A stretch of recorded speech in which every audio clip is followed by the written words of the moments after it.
বলে, ভাই, আমি যেতে চাইনি, মেঘলাই জোরাজুরি করেছে, তাই গিয়েছিলাম। শোভন আবারও বলে। ও না হয় আমাকে জানায়নি, কিন্তু তুই তো পারতি আমাকে জানাতে। আহানা উত্তর দিল না। আহানার উত্তর না পেয়ে শোভন আরো রেগে চেঁচিয়ে বলে। কি পারতি না বল? আহানা কেঁপে উঠল। শোভনের এমন চিৎকারেও এমন একটা কিছু নিয়েই ভয় পাচ্ছিল শোভন। কখনোই রাজকে পছন্দ করে না, না জানি সামনে পেলে খুনই করে দেয়। রাজের রাগ সম্পর্কেও জানে আহানা। রাজের স্বার্থে আঘাত লাগলে কাউকে ছাড়ে না, সামনে কি হবে তা ভাবে। আহানার শরীর শিউরে উঠছে। আহানা নিজেকে শান্ত করে আমতা আমতা করে বলে, ভাই প্লিজ শান্ত হ, পেয়ে যাবি মেঘলাকে। শোভন আরো দ্বিগুণ চেঁচিয়ে বলে, শান্ত হওয়ার কাজ করেছিস তোরা? আর কি বললি, পেয়ে যাব? পাবোই তো, সাথে ওই রাজকেও দেখে নিব। বলেই বড় বড় পা ফেলে বেরিয়ে যায়। পেছন থেকে ওর মা ডাকলেও সাড়া দেয় না। অন্ধকার ঘরে ফ্লোরে পড়ে আছে মেঘলা। হাত পা মাথা থেকে রক্ত পড়ছে। হাত প্রতিটা স্থান কেটে কেটে গেছে। কেউ যেমন নির্মমভাবে চাবুক চালিয়েছে, এমন অবস্থা। হাত পা বাঁধা। কিছুক্ষণ পরপর ফুপিয়ে কেঁদে উঠছে।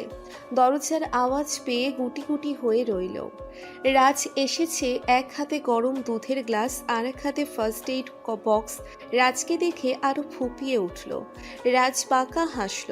তা দেখে এক পা দোপা করে মেঘলার সামনে এসে টেবিলের উপর দুধ আর ফার্স্ট এইড বক্সটা রেখে মেঘলার পাশে ঘেঁষে বসে বলে, ভয় পাচ্ছিস মেঘ? কষ্ট হচ্ছে? মেঘলা উত্তর দিল না, দৃষ্টি সরিয়ে অন্যদিকে তাকালো। তা দেখে রাজ আবারও ঠোঁট এলিয়ে হেসে বলল, দৃষ্টি সরালি যে, ভয় পাচ্ছিস? এ ভয়টা পালানোর সময় মনে ছিল না? বলেই মেঘলার গাল চেপে ধরল। মেঘলার চোখ দিয়ে অনবরত পানি ঝরছে, কিন্তু সেদিকে রাজের খেয়াল কই। রাজ শান্ত কণ্ঠে বলল, পালিয়েছিলি কেন? মেঘলা চুপ করে রইল। রাজ রেগে আবার বলল, বল, কাউকে না জানিয়ে পালিয়েছিলি কেন? মেঘলা মুখ ঘুরিয়ে বলে, আমাকে যেতে দাও, আর আটকিয়ে রেখে লাভ নেই। যার আসার সময় সে সময় মতো আসবে, তখন পালানোর কুলো পাবে না। ক্রুদ্ধ কণ্ঠে বলল মেঘ। আর তা শুনে রাজ আরও রেগে গেল। মেঘলার সামনে গিয়ে গালে ঠাস ঠাস করে থাপ্পড় বসিয়ে দিল। বেশি বার বেড়েছে না তোর? তোকে আমার চাই, যে এর মধ্যে যে আসবে দরকার পড়ে তাকে শেষ করে দিব আমি, তবুও তোকেই আমার চাই। মেঘলা এবার শব্দ করেই কেঁদেই দিল। কেন ওর সাথে এমন হয়? সারাটা জীবন এমন কষ্টে কষ্টেই কাটাতে হচ্ছে। সুখ এসে ধরা দিলেও তা ক্ষণিকের সুখ। আবার সেই আগের মতো হয়ে যাবে না তো দিনগুলো? শোভনকে কি আর দেখতে পাবে না? শোভনের সাথে আর কথা হবে না? শোভন কি আসবে না? অতীতের কথা মনে পড়তেই চোখ ঝাপসা হয়ে আসছে মেঘলার। সে আর ওই বাড়িতে ফিরতে চায় না। মা মারা যাওয়ার পর থেকে কখনো ও বাড়িতে মেঘলা ভালো ছিল না। মেঘলার মা মারা যাওয়ার দুদিন পরই বাবা নিরুদ্দেশ হয়ে যায়। অনেক খোঁজাখুঁজি করেও ওর বাবাকে পাওয়া যায়নি। হয়তো নিজ থেকেই নিরুদ্দেশ হয়েছে, তাই পাওয়া যায়নি। অতীত, যার জীবন প্রথম থেকে বিষাদময়, তার হয়তো পুরো জীবনটাই বিষাক্ত কাটে। তেমন মেঘলারও ছোট থেকে বড় চাচার বাড়িতে বড় হওয়া। সেটা নিজের বাড়ি হলেও তেমনভাবে সম্মান পায়নি। বাড়িতে সব সময় চাচির মার খেতেই হতো। চাচা দেখেও না দেখার ভান করে থাকতো। রাজ তাদেরই ছেলে। ছোট থেকেই রাজ মেঘলার প্রতি আকৃষ্ট। কখনো তেমনভাবে সবার সাথে মিশতে দেয়নি। বাইরে কারোর সাথে কথা বললে বাড়িতে এসে অত্যাচার করত। মেঘলার চাচির ধারণা ছিল মেঘলা ইচ্ছে করে তার ছেলেকে নিজের বশে রাখছে। কিন্তু মেঘলা কখনোই রাজকে পছন্দ করত না। বড় চাচার ছেলে হলেও রাজ বাড়িতে থাকতো না। হোস্টেলে পড়াশোনা করেছে রাজ। মেঘলার মা মারা যাওয়ার পর এসেছিল রাজ। তখনই মেঘলাকে দেখে মনে ধরে। হোস্টেলে থাকলেও প্রতিদিন মেঘলার খোঁজ নিত রাজ। ক্ষুদ্র ক্ষুদ্র অনুভূতি একসময় ভয়ঙ্কর আকার ধারণ করে। যত্নগুলো ভয়ঙ্কর যত্নে পরিণত হয়। সেদিন ছিল রাজের বড় বোনের বিয়ের গায়ে হলুদ। সবার সাথে মিলিয়ে লাল জামদানি পরে সেজেছিল। ব্যস্ততার কারণে হলুদের দিন রাতে রাজ বাড়িতে আসে। বাড়িতে এসেই চোখ মেঘলাকে খোঁজে। প্রায় 2 ঘন্টা খুঁজেও মেঘলাকে পায় না রাজ। মাথায় রক্ত উঠে যায় রাজের। আগেই ফোন করে বলে দিয়েছিল বাড়িতে এলে যেন ওকে খুঁজতে না হয়। এই মেয়েকে পেলে রাজ আজ মেরেই ফেলবে।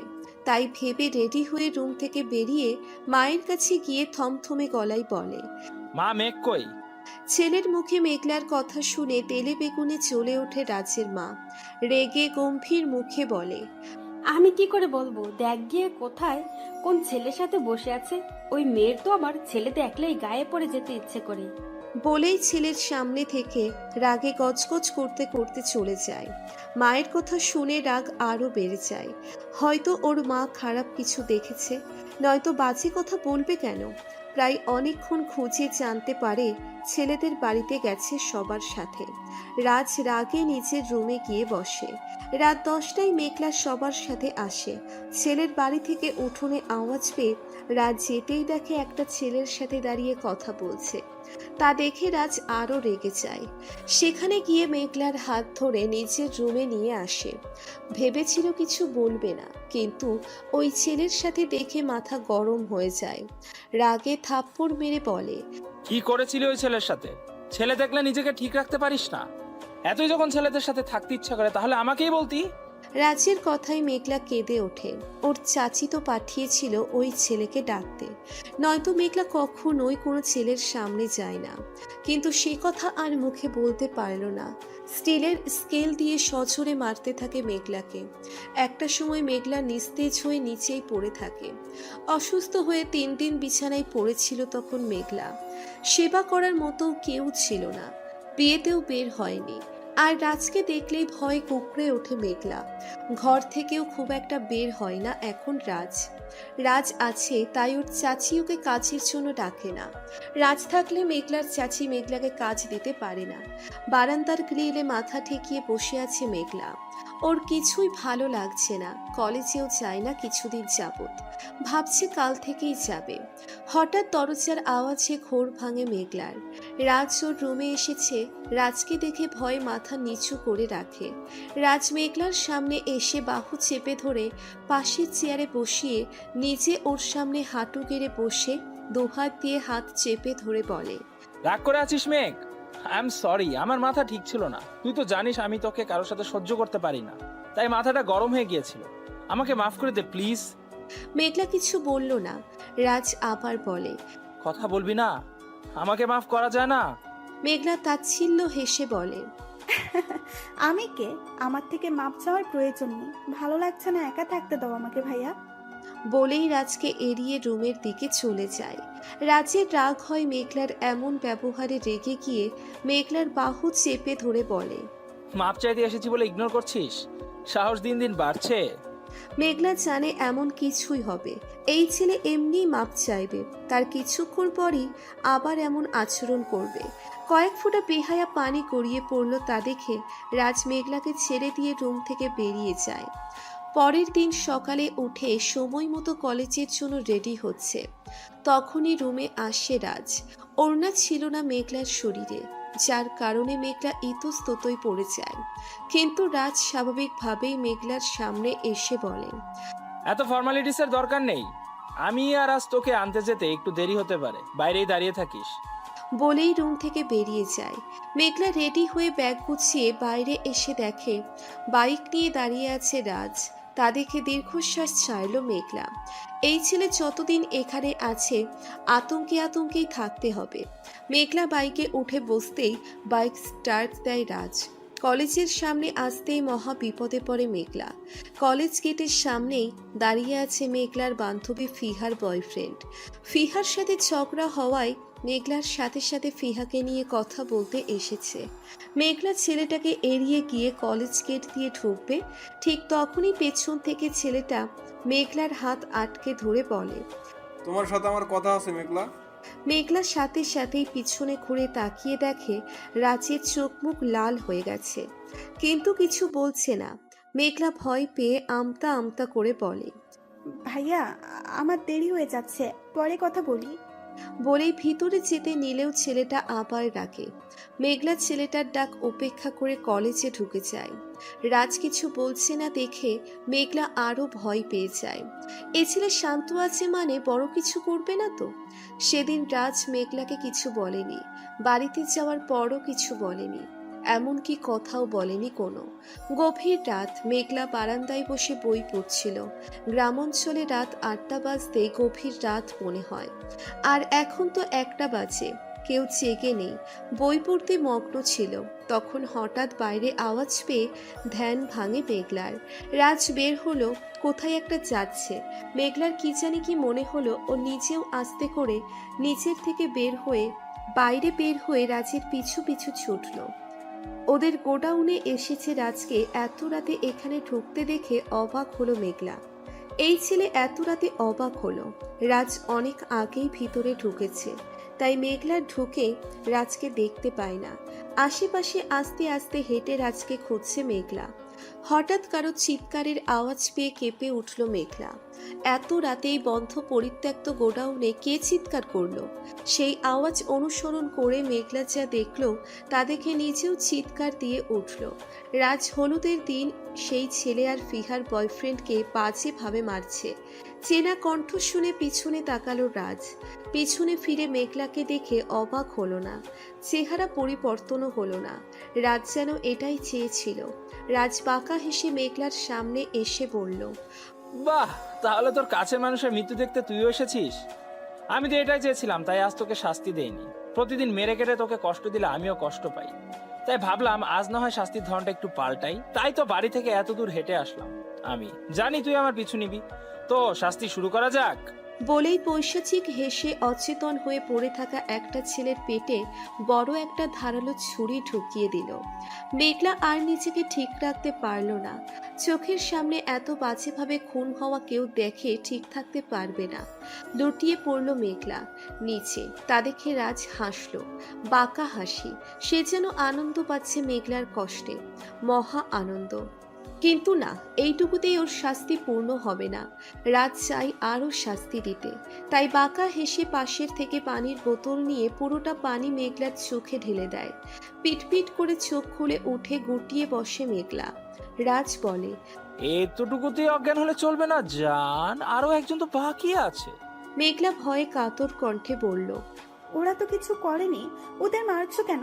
ছেড়ে দাও প্লিজ ভাইয়া, আমি আর কারোর সাথেই কথা বলবো না। রাজ আরো রেগে যায়।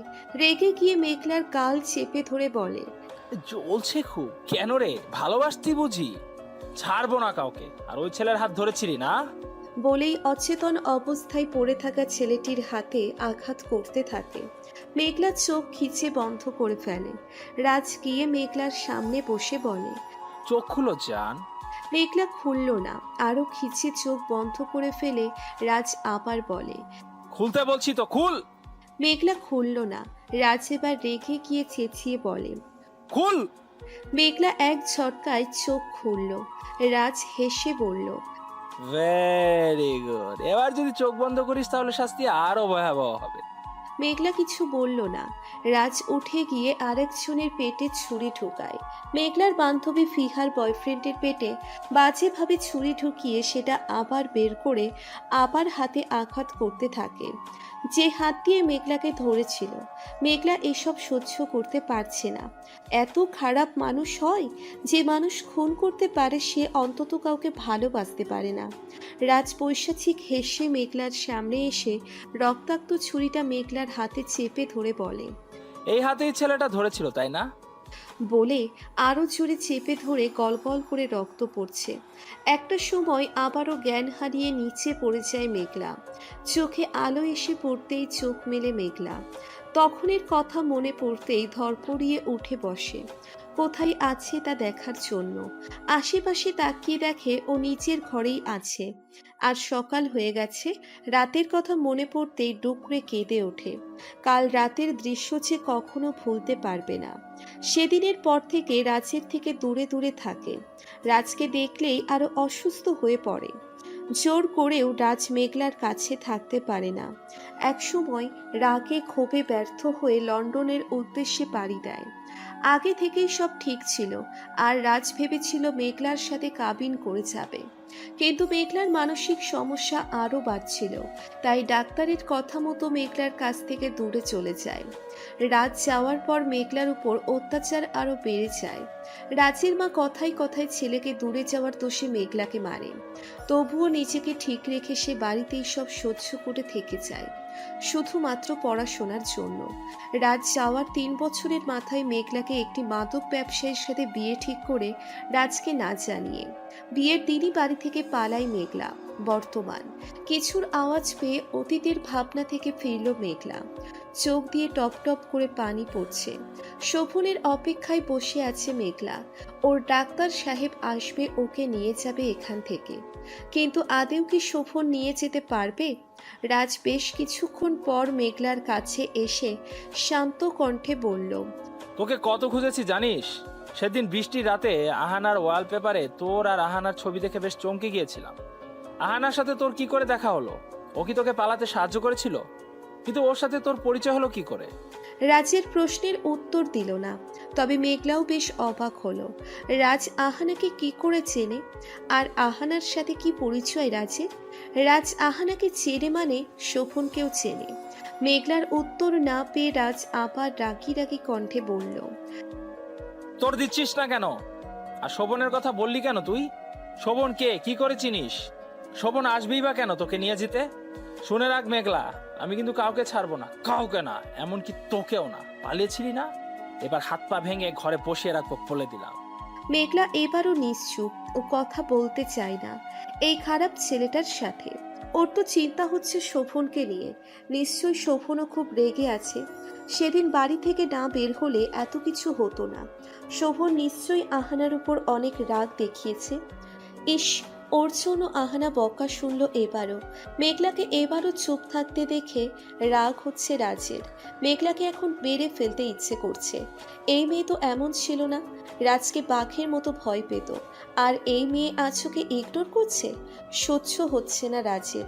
সব কিছু শেষ করে দিতে ইচ্ছে করছে, সব ধ্বংস করে দিতে ইচ্ছে করছে রাজের। উঠে দাঁড়িয়ে হাঁসফাঁস করতে করতে সামনে থাকা চেয়ারটা নিয়ে ড্রেসিং টেবিলের আয়নায় জোরে বাড়ি মারে।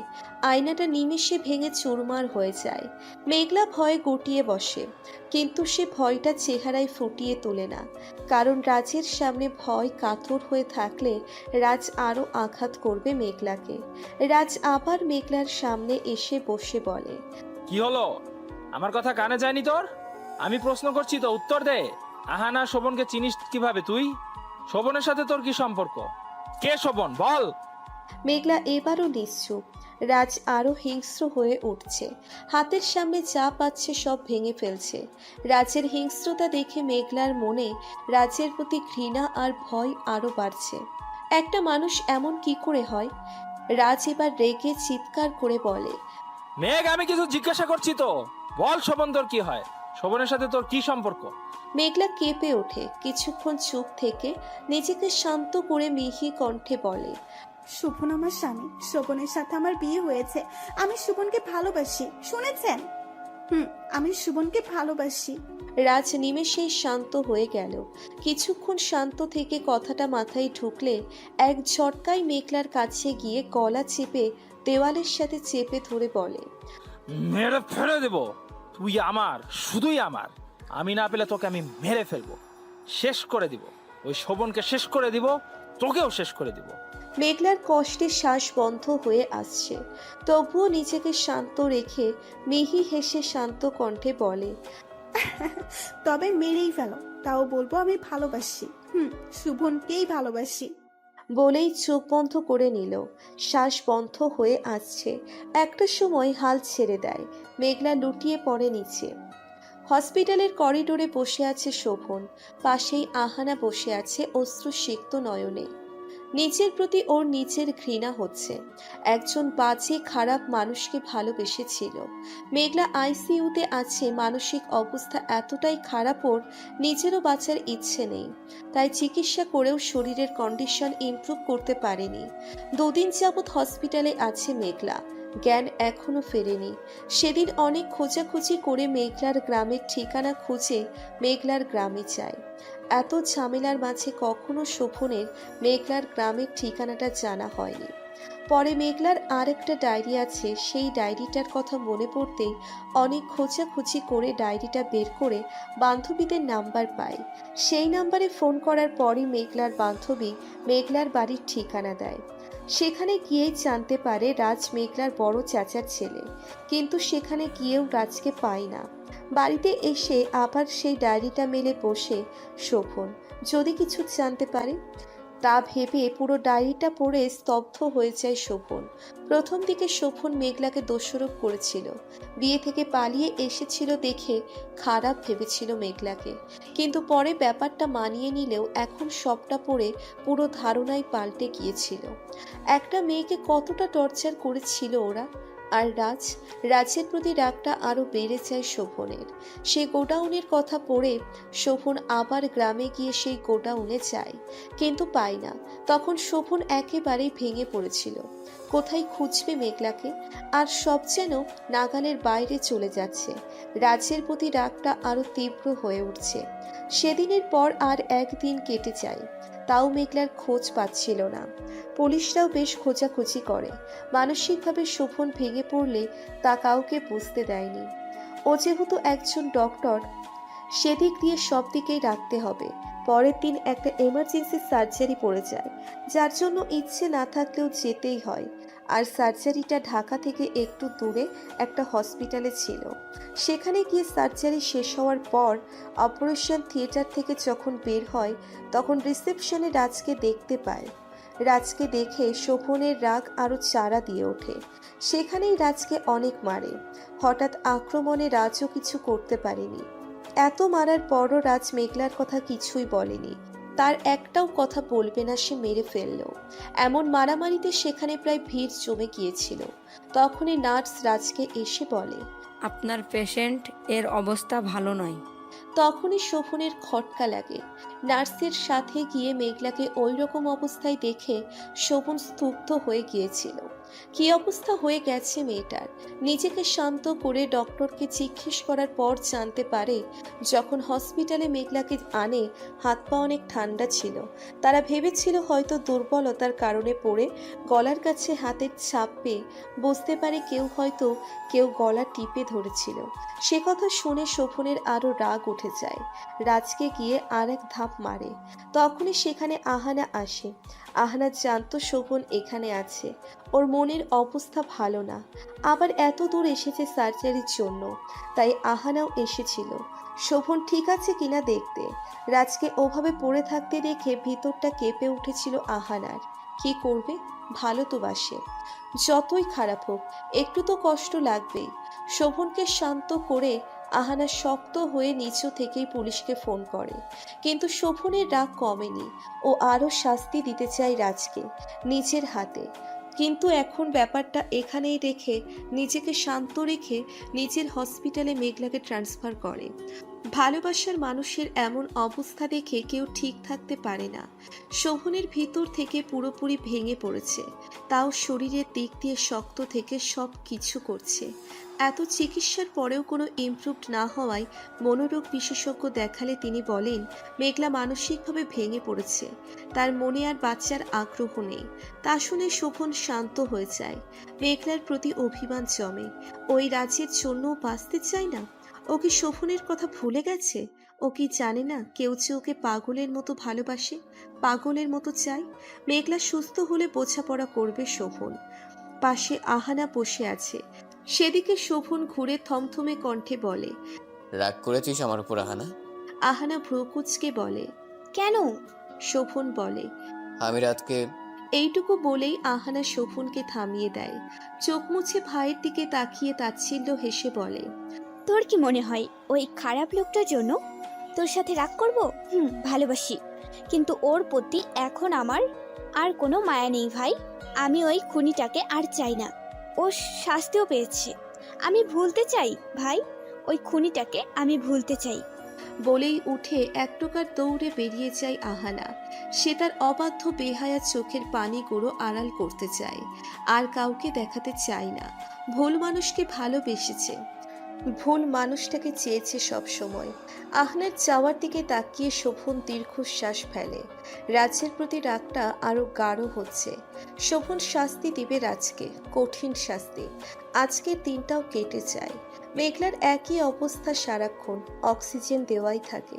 গলা চেপে ধরায় অনেক ক্ষত তৈরি হয়েছিল, আঁচড় গিয়েছিল।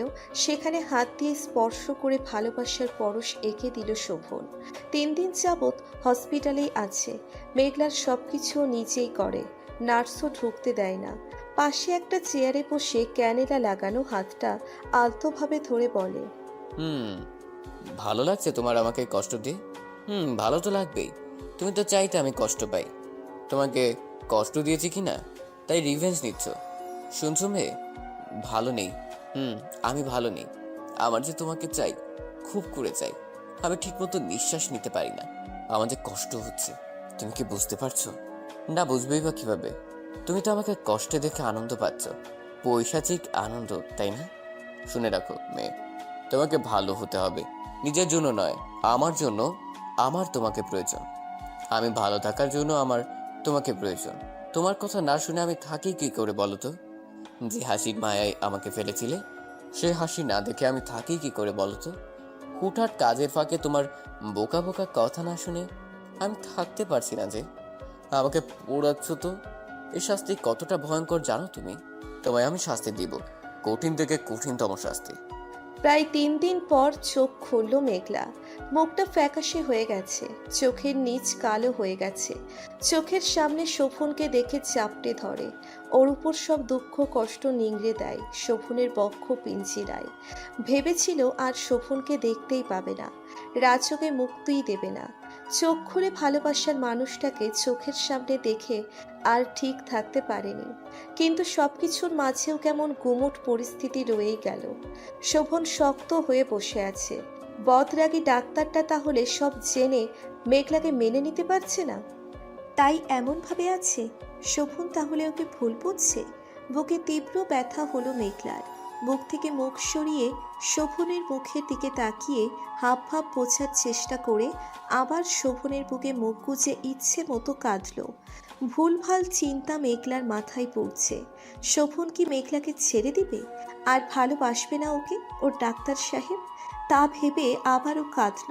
কাঁদতে কাঁদতে শোভনের অ্যাপ্রনটা ভিজে গেছে বুকের দিকে। শোভন বিরক্ত নিয়ে একবার ওর বুকের দিকে তাকালো। এই মেয়ের জন্য কি দুদণ্ড অভিমান করেও থাকতে পারবে না?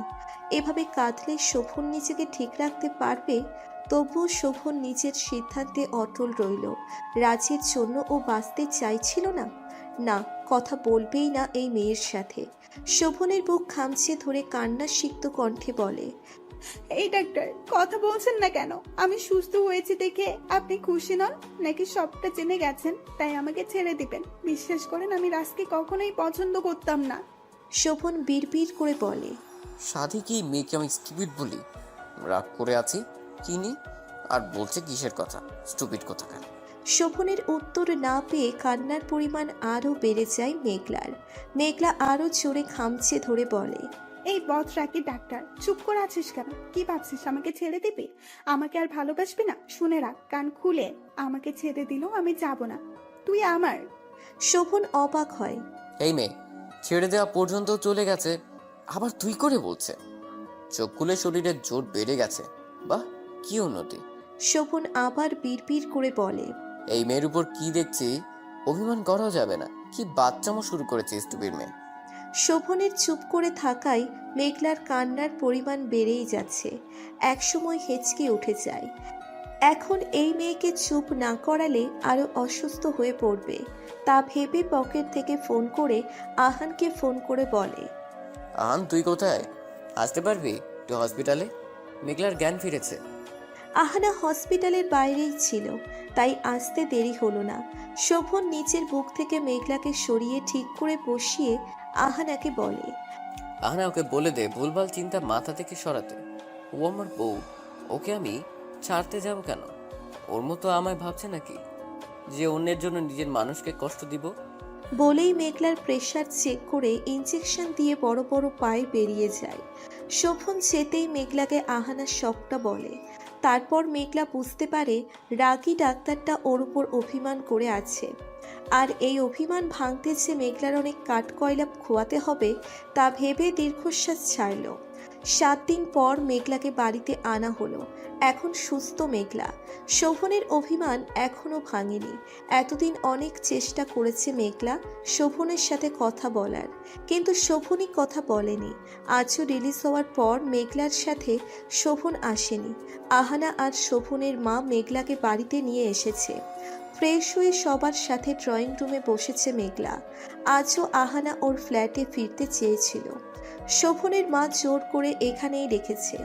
সবাই যখন খোশ মেজাজে ঘোষ গল্পে মগ্ন, তখন শোভন হসপিটাল থেকে ফিরল। বৈঠকখানার গল্পের দিকে নজর না দিয়ে নিজের মতো করে উপরে চলে যায়। শোভন যেতেই আহানা ইশারা করে বলে, আয় ঘরে দিয়ে আসি, এখন একা কথা বলে দেখ।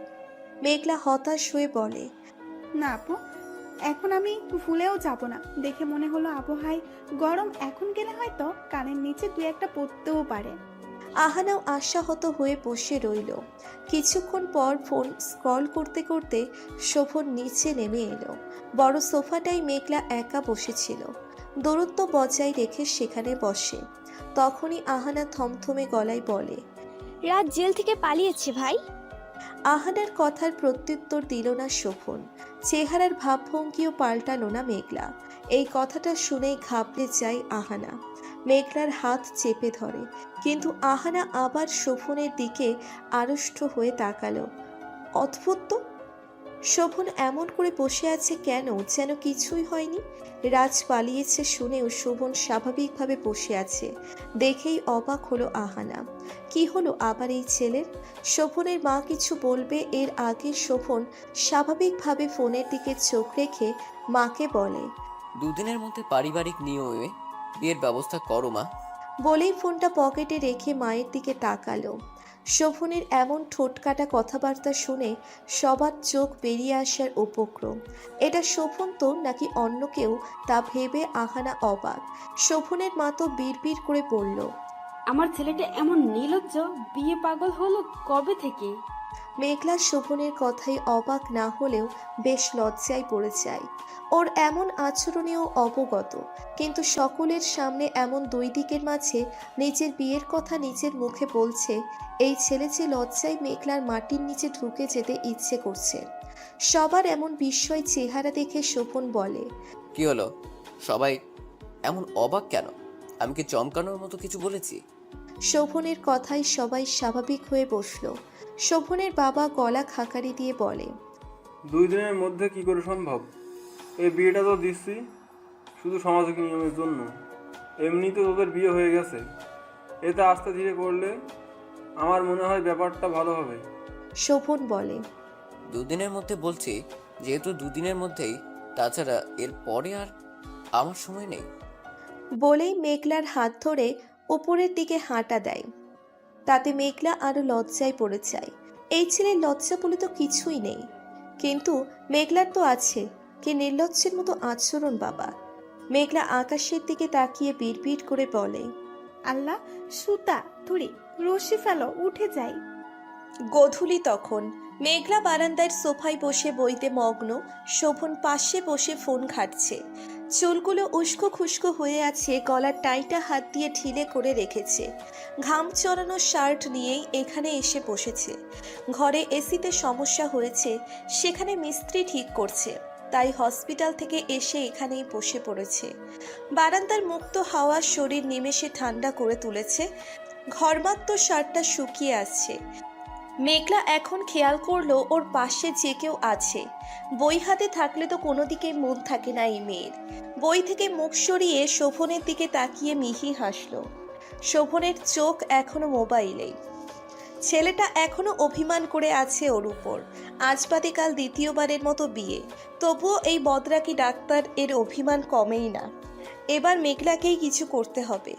দুষ্টু হেসে উস্কো খুস্কো চুলগুলো হাত দিয়ে ঠিক করে দিচ্ছে শোভন। একবার চোখ ঘুরিয়ে মেঘলার দিকে থমথমে হয়ে তাকালো। পরক্ষণে চোখ সরিয়ে উঠে বারান্দার এক কোণে গিয়ে দাঁড়ালো।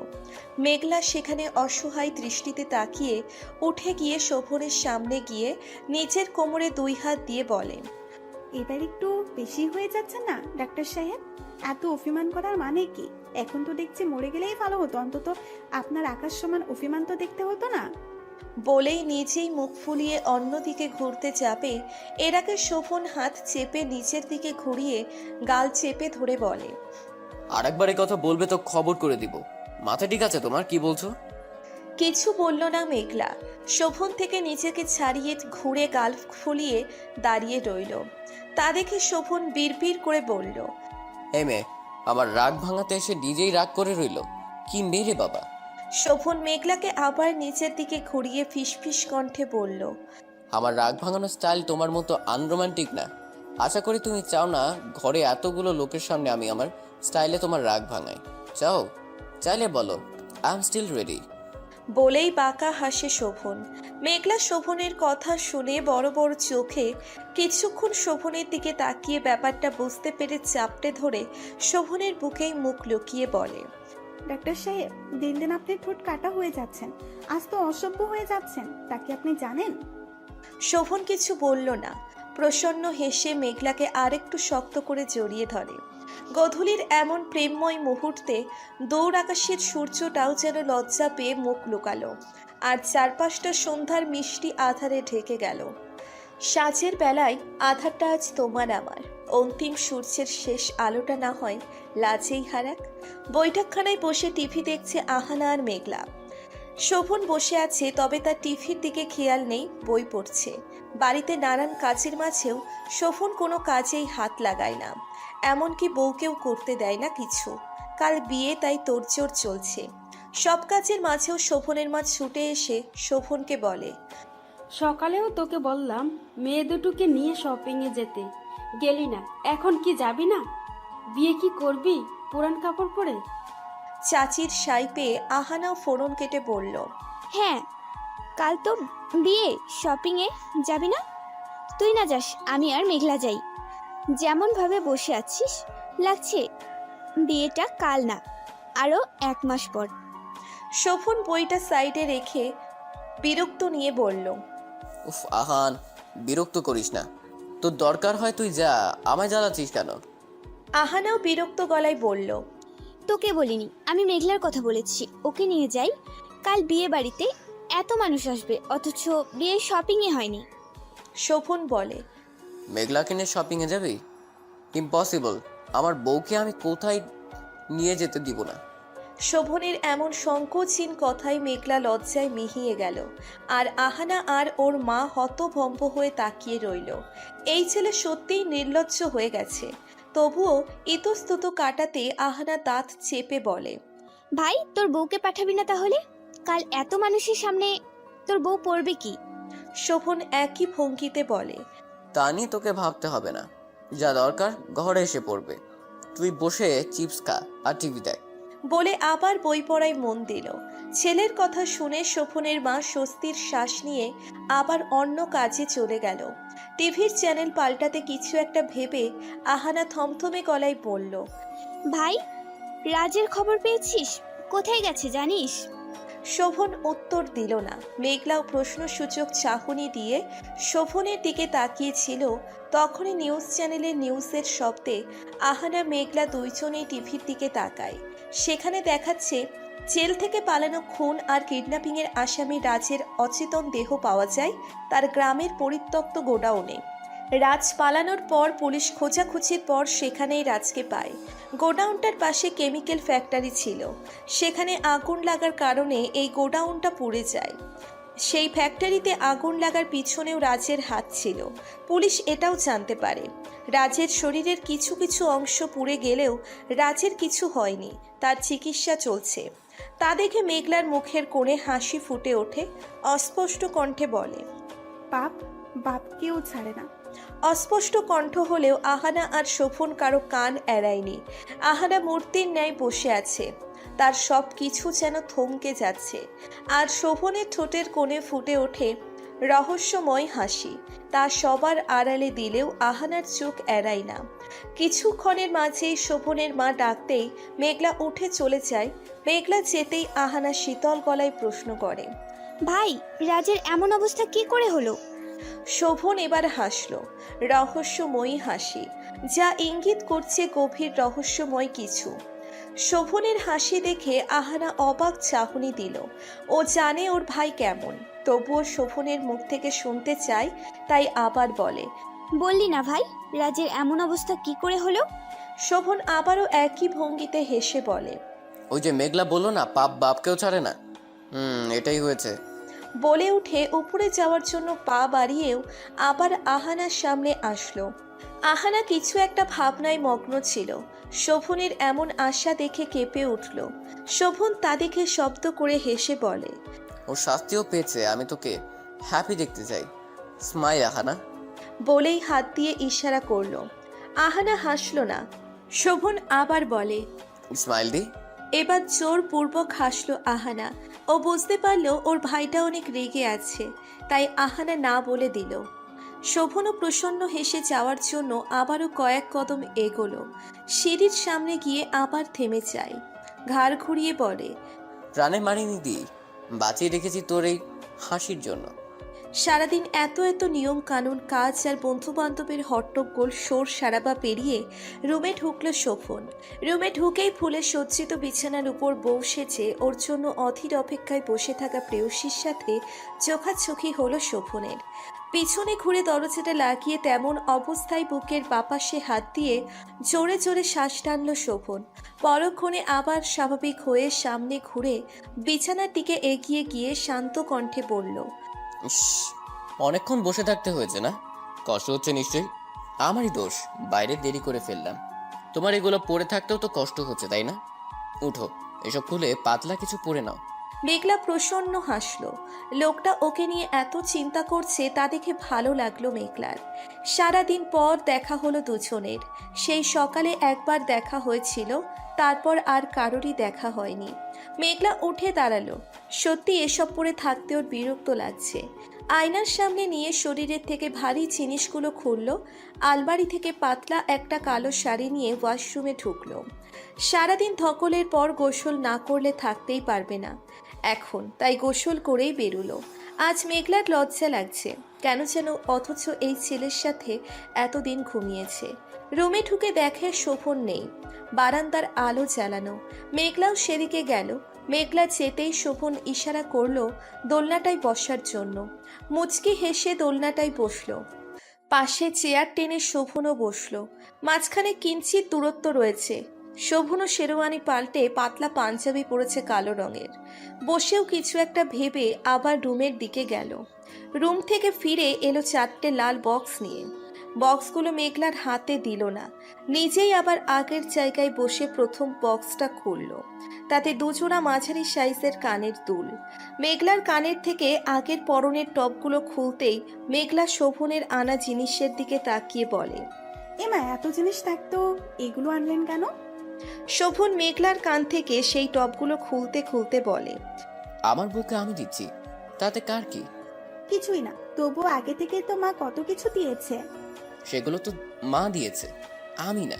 আমি চাই আমার উপার্জিত টাকায় কেনা জিনিস আমার বউ পড়ুক। মেঘলা হাসলো। আবারও আজ নিজেকে পরিপূর্ণ লাগছে। এত ভালোবাসা থাকলে আর কি চাই।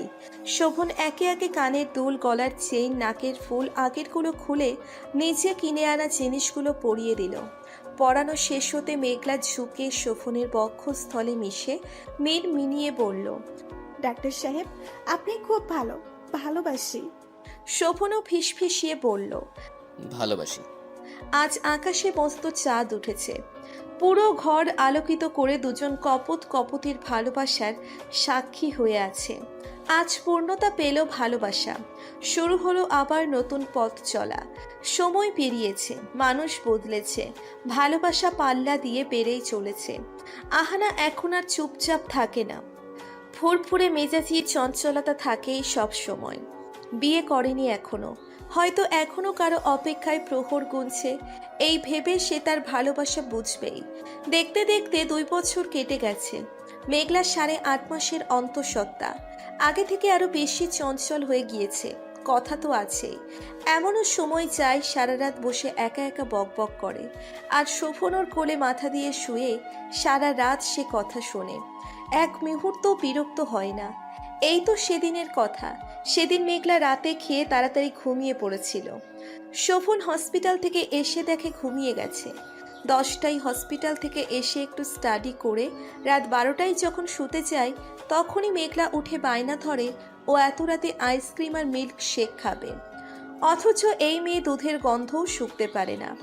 ভাগ্যক্রমে আইসক্রিম বাড়িতেই ছিল। তাই বাইরে যেতে হয়নি। নিচে গিয়ে সেগুলো আনতে একটু দেরি হয়ে গেছে, এসে দেখে আলমারিতে যত কাপড় আছে ভিজিয়েছে, তা নাকি সে এত রাতে ধোবে। শোভন জোর করে এনে বিছানায় বসালে দুধ আইসক্রিম ফেলে দেয় রাগে। ওয়াশরুমে গিয়ে কাপড় ধুতে থাকে। তারপর শোভন অসহায় হয়ে বলে, তুমি বসে থাকো, আমি ধুয়ে দিচ্ছি। তুমি ধুলে তো আমাদের প্রিন্সেস কষ্ট পাবে না। মেঘলা সম্মতি জানায়। শোভন রুম থেকে চেয়ার নিয়ে ওয়াশরুমের এক সাইডে রেখে মেঘলাকে বসতে দেয়, আর বেচারা বসে বসে ধোয়া কাপড়গুলো আবার ধোয়। ধোয়া শেষ হয়ে গেলে মেঘলা আবার এসে শুয়ে পড়ে। শোভনও সব ঠিকঠাক করে মেঘলাকে বুকে নিয়ে ঘুমায়। এই মেয়েটা যে ওর বাচ্চামোগুলোকেই তো ভালোবাসে শোভন, এতে বিরক্ত হবে কোথায়? রাজ 1 বছর হলো মেন্টাল অ্যাসাইলামে আছে। রাজ মানসিক সমস্যায় ভুগছে। বারান্দায় বসে মেঘলার মাথায় তেল দিয়ে দিচ্ছে শোভনের মা। তখনই হঠাৎ রাজের কথা মনে পড়ল মেঘলার। তেল দেওয়া থেকে উঠেই ফোন আনতে চলে যায়। শোভনকে ফোন করে শোভন ফোন তুলতেই মেঘলা বলে, ডাক্তার সাহেব, রাজ ভাইয়া কোথায়? এতদিন পর মেঘলার এহেন প্রশ্নে ইতস্ততই পড়ে যায় শোভন। কি বলবে এখন? আর কথা জিজ্ঞেসই বা করছে কেন? এই মেয়ের মাথায় আবার অন্য কিছু ঘুরছে নাকি? শোভনকে চুপ করে থাকতে দেখে মেঘলা আবার বলে, বললে না যে রাজ ভাইয়া কোথায়, আর মামা মামি? শোভন আমতা আমতা করে বলে, তোমার মামা মামি গ্রামেই আছে, আর রাজ মেন্টাল অ্যাসাইলামে। অবাক হয় শোভনের কথায় মেঘলা। রাজ মেন্টাল অ্যাসাইলামে? আহানা জানে মেয়েটার ভালোবাসা যে গভীর, এতদিনে বেশ বুঝেছে মেঘলা, কিন্তু রাজ মেন্টাল অ্যাসাইলামে কেন, এটাই বোধগম্য হচ্ছে না। মেঘলা অবাক কণ্ঠে বলে, মেন্টাল এসাইলামে কেন? শোভন বাঁকা হেসে বলে, তুমি বলেছিলে না পাপ বাপকেও ছাড়ে না? সেদিন ওই গোডাউনে ব্লাস্টের আওর বেঁচে গিয়েছিল ঠিকই, তবে মানসিক রোগী হয়ে গেছে। মেঘলা এবার আর অবাক হলো না। ওর সাথে অনেক অন্যায় করেছে, তবুও ভাই তো রাজ না মানুক, ও তো মানবে। আর সবচাইতে বড় কথা, আহানা এতটা ভালোবাসে ছেলেটাকে। মেঘলা মিহি কণ্ঠে বলে, আমি আহানা আপুকে নিয়ে সেখানে যেতে চাই। মেঘলার এমন কথায় শোভনের রাগ উঠে গেল। মেয়েটা কি দিয়ে তৈরি, অদ্ভুত মেয়ে। এখন না করলেও এই মেয়ে শুনবে না। শোভন জানে, তবুও শান্ত কণ্ঠে বলে, না, সেখানে তোমাকে আমি নিয়ে যাব না। এই তো শোভনের কথায় মেঘলার আরো জেদ চড়ে বসল। আজকাল না শব্দটা ওর মোটেও ভালো লাগে না। যা না করে তা আরো বেশি বেশি করে। মেঘলা জেদ করে বলে, আমি যাব মানে যাব, তুমি না নিয়ে গেলে একাই যাব। ফোঁস করে নিঃশ্বাস ছাড়ল শোভন। মেয়েটা আজকাল বেশি জেদি হয়ে গেছে, তাই ও নিজেই বলে, না, একা যেতে হবে না, আমি নিয়ে যাব। অ্যাসাইলামের সামনে গাড়ি থামতেই কাঁপা কাঁপা হাতে দরজা খুলে গাড়ি থেকে নামলো আহানা। কষ্ট হচ্ছে ওর খুব। ভালোবাসার মানুষটার সাথে দেখা করতে এখানে যে আসতে হবে ভাবতেই পারেনি আহানা। ভারী শরীর নিয়ে গাড়ি থেকে নেমে দীর্ঘশ্বাস ছাড়ল মেঘলা। আজকাল একটুতেই হাঁপিয়ে যায়। তিনজনই কাঙ্ক্ষিত রুমটির সামনে আসতেই একজন স্টাফ তালা খুলে দিল। তালা খুলতেই আহানা আর মেঘলা ঢুকলো। শোভনের ঠোঁটে রহস্যময়ী হাসি। ভেতরে যেতেই ধক করে উঠল আহানার বুকটা। এক কোণে কুটি কুটি মেরে দেওয়ালে মাথা ঠেকিয়ে ডুকরে চোখ বন্ধ করে আছে রাজ। আওয়াজ পেয়ে চোখ মেলে দরজার দিকে তাকালো। হঠাৎই নিজের কাছের মানুষটাকে দেখে স্বাভাবিকভাবেই এগিয়ে এলো রাজ। মেঘলা রাজকে দেখে ভয় পেয়ে শোভনের বাহু চেপে ধরে। তা দেখে রাজ তাচ্ছিল্য হেসে বলে, তুমি এসেছো মেঘ, আমার কাছে এসেছো? আসো না আমার কাছে প্লিজ, আসো, আমি তোমায় একটু জড়িয়ে ধরবো। এ কি, তুমি পালাচ্ছ কেন? তুমিও আমায় পাগল বলবে মেঘ, সবার মতো। রাজ উত্তেজিত হয়ে পড়েছে। তা দেখে আহানার আরো কষ্ট হচ্ছে।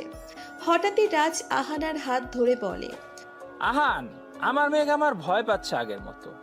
ওকে আসতে বলো না আমার কাছে, আমি ওকে চাই। আহান, আমার কষ্ট হচ্ছে। আহান, আমার ওকে চাই, আমার ওকে চাই। শেষ করে দিব, ভেঙে ফেলবো সব। ওই শবনকে আমি মেরে দিব, মেঘলাকেও শেষ করে দিব। ও আমার না তো কারো না। বলেই আরো উত্তেজিত হয়ে পড়ে রুমের জিনিস এদিক থেকে ওদিক ফেলা শুরু করে। শোভন মেঘলাকে নিয়ে বাইরে যাবে, এর আগে রাজ গিয়ে শোভনকে ধাক্কা দিয়ে সরিয়ে দিতে চায়। শোভনের শরীরে ধাক্কাটা না লেগে মেঘলার শরীরে লাগে আর ধপ করে নিচে পড়ে যায় মেঘলা। ইট পাথরের কৃত্রিম মাটিতে পড়ার হলে এক কোণে মাথার পিছনটাই লাগে আর কোমরে ব্যথা পায়, যার ফলে ব্লিডিং হতে শুরু করে। তৎক্ষণাৎ শোভন গিয়ে মেঘলাকে ধরে পড়ার সময় হাত ফসকে পড়ে যায়, রক্তে ফ্লোর ভেসে গেছে। শোভন যেমন স্তব্ধ হয়ে গেছে তা দেখে রাজও আরো উত্তেজিত হয়ে পড়ে। তখনই আহানার কথাই হুঁশ ফেরে শোভনের। ভাই ওঠ, হসপিটালে নিয়ে যেতে হবে ওকে। মেঘলা এখনো চোখ বন্ধ করেনি। শোভনের মাথা কাজ করছে না, ব্যস্ত ভঙ্গিতে বলে, চোখ বন্ধ করবে না জান, চোখ খোলা রাখো। শোভন মেঘলাকে উঠাবে তখনই রাজ আরো উত্তেজিত হয়ে মেঘলাকে চেপে ধরে। এক পর্যায়ে আহানা রাজকে ধাক্কা মারতে থাকে। তখনই ডাক্তার ছুটে এসে রাজকে ইনজেকশন পুশ করে। রাজ আদো আদো চোখ বন্ধ করতে করতে বলে, আমার হিংস্রতা তোমার প্রতি বরাদ্দ ছিল। আমি তোমার আশেপাশে কাউকে ঘেঁষতে দেখলে আরো হিংস্র হয়ে উঠতাম। অনেক শাস্তিও দিয়েছি তোমায়, কিন্তু সব খারাপের মাঝে একটা সত্যি কি জানো মেঘ, আমি তোমায় ভালোবাসি। আমি তোমায় ভালোবাসি, আমার তোমাকে চাই। এখনো বলবো আমার তোমাকেই চাই। তুমি আমার প্রণয়স্পর্শী না তো কারো না। মেঘলার কানে হয়তো পৌঁছলো না কথাগুলো। শোভন মেঘলাকে উঠিয়ে গাড়ির দিকে যেতে থাকে। তখনও হালকা হালকা চোখ খোলা। মেঘলা মিনমিনিয়ে বলে, ভালোবাসি ডাক্তার সাহেব, আমাদের পথ চলা হয়তো এখানেই শেষ, আর হয়তো দেখা হবে না। আমার বাচ্চাকে বাঁচান ডাক্তার সাহেব, ওকে বাঁচাবেন প্লিজ। ভালোবাসি আপনাকে। প্রিয় মানুষটার উপর অভিমান জমলে সেই অভিমান ভাঙতে চায় না সহজে। যখন মন বলে না এবার কথা বলা উচিত, তখনই মস্তিষ্ক প্রিয় মানুষটার বলা কথাগুলো মনে করিয়ে দেয়। 15 দিন হসপিটালে থেকে 2 দিন আগে বাড়ি ফিরেছে মেঘলা। শোভন মেঘলার সাথে কথা বলা একেবারেই বন্ধ করে দিয়েছে, এমনকি এখন আর খোঁজও নেয় না।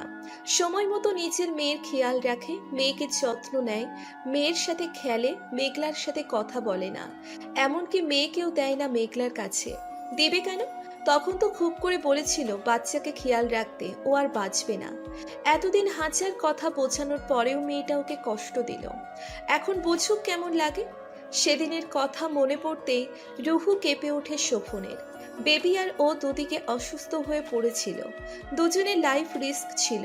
ও এদিকে কেমন করে দুজনের খেয়াল রেখেছে, নিচু হাতে ডেলিভারিও করেছে, আবার বেবির চিকিৎসা আর মেঘলার চিকিৎসা করেছিল।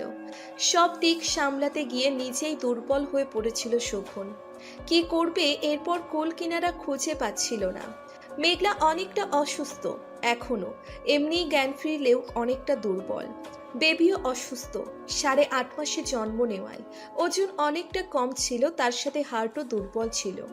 তাই বেবিকে অন্য কেবিনে নিয়ে আলাদাভাবে চিকিৎসা দেওয়া হয়েছে। মেঘলা জ্ঞান ফিরে নিজের বাচ্চাকে না দেখতে পেরে উত্তেজিত হয়ে পড়েছিল। তখন সাথে শোভনও ছিল না। বেশি উত্তেজিত হওয়ার কারণে আবার অচেতন হয়ে পড়ে গিয়েছিল। তখন এরপর মেঘলার জ্ঞান ফিরে পুরো 2 দিন পর। জ্ঞান ফেরার পরও উত্তেজিত হয়ে পড়েছিল। তখন আহানা বুঝিয়েছে বেবির অসুস্থর কথা শুনে আবারও উত্তেজিত হয়ে পড়ে। তখন শোভন না পেরে জোরে জোরে থাপ্পড় দিয়ে রেগে বলে, এমন করছো কেন? বাচ্চার প্রতি দরদ হয়েছে? ওই রাজের কাছে যাওয়ার আগে মনে ছিল না? তখন ভাবলে না ওই খুনিটা যদি কিছু করে দেয়? যা হয়েছে তোমার জন্য হয়েছে। বারবার বারণ করার পরেও সেখানে গিয়েছিলে। তোমার তখন ওই অবস্থা দেখে কি হয়েছিল আমার জানো? হসপিটালে আনার পর যখন ডাক্তার বলল তোমাদের কন্ডিশন ভালো না, তখন আমার কি হয়েছিল বুঝতে পারছো তুমি? আমাকে কষ্ট দিতে ভালো লাগে তোমার, তাই না? আগে শোধ তুলছ। আমি না হয় ভুল করেছিলাম। আমার মেয়েটা, ও কি ভুল করেছে তুমি তো জানো।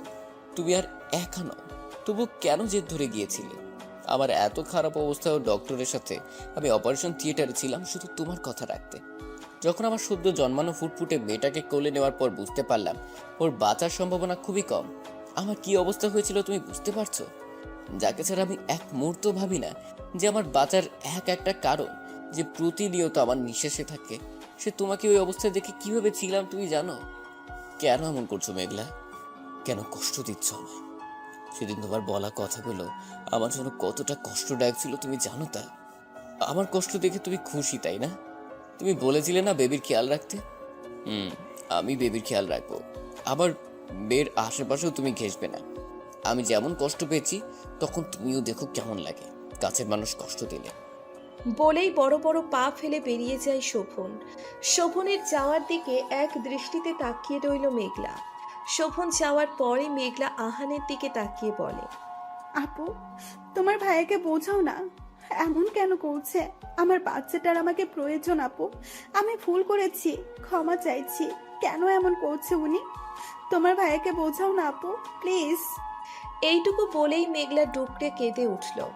আহানা কিছু বলল না, কি আর বলবে? ওর ভাইটা যে এমন ও তো ভালো করেই জানে।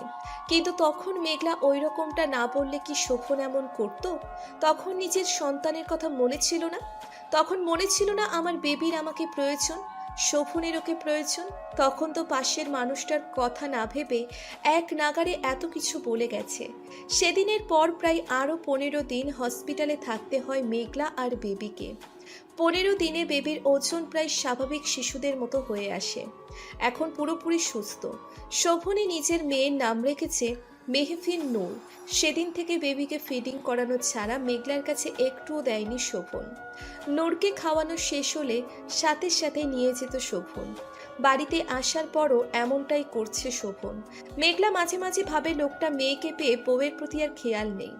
মানছে মেঘলা ভুল করেছে, তাই বলে এত বড় শাস্তি দিবে? সকাল 9টা 20 বাজে। শোভন নূরের সাথে ঘরে খেলছে আর আহানাকে বুঝিয়ে দিচ্ছে ওর মেয়ের কিভাবে খেয়াল রাখবে। আর কড়া করে নির্দেশ দিয়েছে মেঘলার কাছে না দিতে। আজ 2 দিন পর শোভন হসপিটালে যাচ্ছে, ইম্পর্টেন্ট ওটি আছে। মেঘলা বারান্দায় দোলনায় বসে বসে ফ্যাচফিচিয়ে কাঁদছে আর বলছে, মারে, তোর বাবা তোকে পেয়ে আমায় ভুলে গেছে, আমায় আর ভালোবাসে না রে। এমনকি তোকেও তোর মায়ের আদর পেতে দেয় না। আমি ভেবেছিলাম মেয়ে এলে আমার প্রতি আরো ভালোবাসা পারবে, কিন্তু না, উনি এখন একা মেয়েকেই ভালোবাসে। বলে আবার ফ্যাচফ্যাচ করে ন্যাকা কান্না জুড়ে দিল। আহানা অসহায়ভাবে শোভনের দিকে তাকালো। শোভন দীর্ঘশ্বাস ছেড়ে বিড়বিড় করে মেয়েকে বলে, তোমার মায়ের উপর রাগ করে থাকা দুষ্কর। তোমার মা তোমার উপরও জেলাস, দেখছো প্রিন্সেস? কিন্তু না, আমরা কথা বলবো না, তোমার মায়ের সাথে গড়বো না ওই মেয়ের ওই বাচ্চামো কথায়। আমরা আমাদের অভিমান জারি রাখবো, ঠিক আছে প্রিন্সেস? কে জানে ওই 20 দিনের বাচ্চা মেয়েটা কি বুঝলো। বাবার কথা শুনে হালকা নড়ে ঠোঁট এলিয়ে হাসলো। তা দেখে আহানা আর শোভন দুজনেই চোখ জুড়ালো। মেয়েটার গায়ের রং মায়ের মতো আর চেহারা পুরো বাবার মতো। আহানা নূরের দিকে তাকিয়ে মুচকি হেসে বলল, ভাই, তোর মেয়ে কিন্তু মায়ের মতোই দুষ্ট হবে, দেখ না, তোর কথা শুনে হাসছে, পাকনি একটা। আহানার কথা শুনে হেসে দিল শোভন। শোভনের হাসি দেখে মেঘলা তেলে বেগুনে জ্বলে ওঠে। শোভন যেতেই আহানার থেকে কোলে নেয় মেঘলা। এই প্রথম মেয়েকে আদর করতে পারছে। মা মেয়ের কাণ্ড দেখে হাসলো আহানা। মেঘলা ভাবল শোভনের অভিমান ভাঙতেই হবে, যেভাবেই হোক। এমন করে থাকা যায় নাকি? রাত প্রায় 9টা বাজে। ক্লান্ত হয়ে বাড়িতে ঢুকলো শোভন। ঢুকেই ড্রয়িং রুমে ওর মায়ের সাথে মেয়েকে খেলতে দেখে তৃপ্তি মাখা হাসলো শোভন। আশেপাশে চোখ বুলালো আহানা আছে, ওর মা আছে, বাবাও আছে। মেঘলাকে দেখলো না, কোথায় গেল আবার? ভাবলো রুমে আছে, কিন্তু রুমেও পেল না। বুকটা ধক করে উঠল শোভনের। কোথায় গেল আবার? যতই রাগ করুক না কেন, মেঘলাকে না দেখলে ওর ভালো লাগে না। রাতে যখন ঘুমে মত্ত থাকে, মেঘলা তখন নিজের বুকের মাঝে চাপটে ধরে ঘুম পাগল মেয়েটাও টের পায় না। ফ্রেশ হয়ে নিচে গিয়ে মেয়ের কপালে ভালোবাসার পরশ দিয়ে সোফায় বসে আহানাকে বিড়বিড় করে বলে, মেঘলা কই রে? উপরে দেখলাম না, এইখানেও নেই। আহানা বলে, মেয়েকে চেয়েছিল, তুই বলেছিস, তাই দেইনি। সে বিকেল থেকে ছাদে কে জানে কি করছে, সবাই ডেকেছেও, আসেনি। আহানার কথা শোনা মাত্রই উঠে ছাদের দিকে গেল শোভন। এই মেয়ের যা উল্টো পাল্টা বুদ্ধি, কিছু করলো না তো আবার? ছাদে এসে সব অন্ধকার পেল। আশেপাশে কোথাও আলো নেই, কাউকে দেখাও যাচ্ছে না। শোভনের এবার সত্যিই চিন্তা হচ্ছে। নিচে যাওয়ার জন্য আবার পা বাড়াতেই হঠাৎ কেউ পেছন থেকে জড়িয়ে ধরল। শোভনের বুঝতে আর বাকি রইল না কে এ। মেঘলা মিড়মিড়িয়ে বলে, রাগ করে আছেন ডাক্তার সাহেব? প্লিজ রাগ করে থাকবেন না, আমার যে কষ্ট হয়। কিছু বলল না শোভন। মেঘলা আবার বলে, তখন মাথা ঠিক ছিল না আমার, ভুল করে ফেলেছি। নূরের বাবাই কি ক্ষমা করবে না নূরের মাম্মামকে? মেঘলার কথা শুনে হেসে ফেলল শোভন। মেঘলাকে সামনে ঘুরিয়ে শাড়ির নিচে দিয়ে মুক্ত কোমরে হাত রেখে নিজের কাছে মিশিয়ে নিল। নূরের বাম্মা যদি নূরের মতো বাচ্চামো করে, তাহলে নূরের বাবাই কি মাপ না করে থাকতে পারে? তার প্রণয়স্পর্শীকে ভালোবাসিতে তাকে। মেঘলা পরম আবেশে শোভনের বুকের সাথে মিশে চোখ বন্ধ করে মিনমিনিয়ে বলল, আমি আজ পূর্ণ।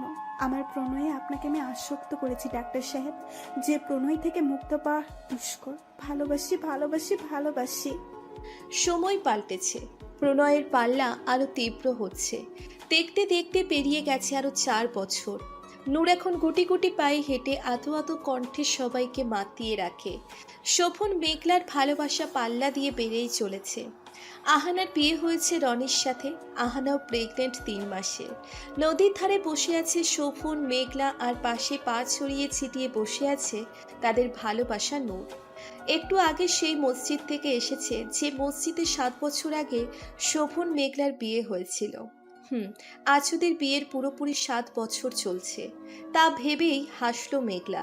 প্রথম থেকে ভাবলো আবার ওর জীবনটাকে কি ছিল, কি আছে।